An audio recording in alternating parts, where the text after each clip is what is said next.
Florida high-speed train headed to Orlando fatally strikes pedestrian. Fort Pierce, Florida. AP. Florida's high-speed passenger train service suffered the first fatality on its new extension to Orlando on Thursday when a pedestrian was struck in what appears to be a suicide, officials said.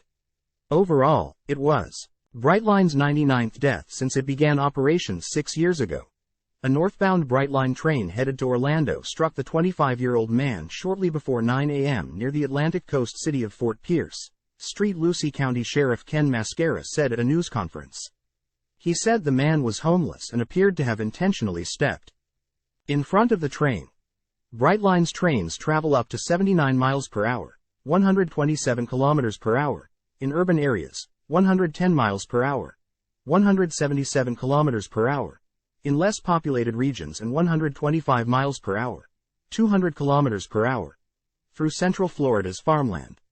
It is unknown how fast this train was traveling, Mascara said.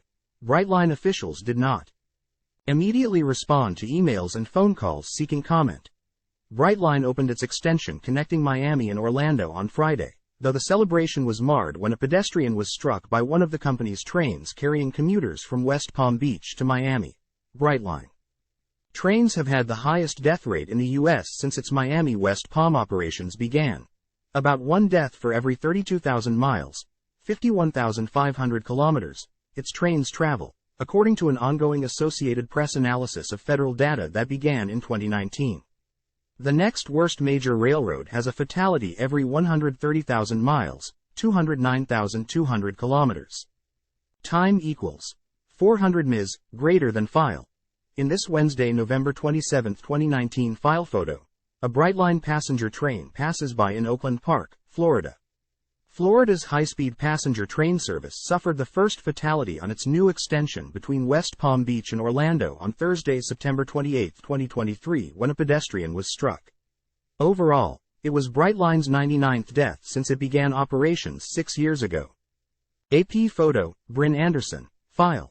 None of the previous deaths have been found to be Brightline's fault. Most have been suicides, drivers who go around crossing gates, or pedestrians running across tracks.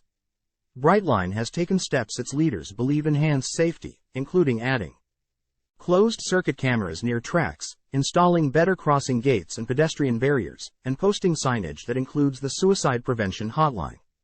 The 988 Suicide and Crisis Lifeline can be reached by calling or texting 988 or through chatting at 988lifeline.org.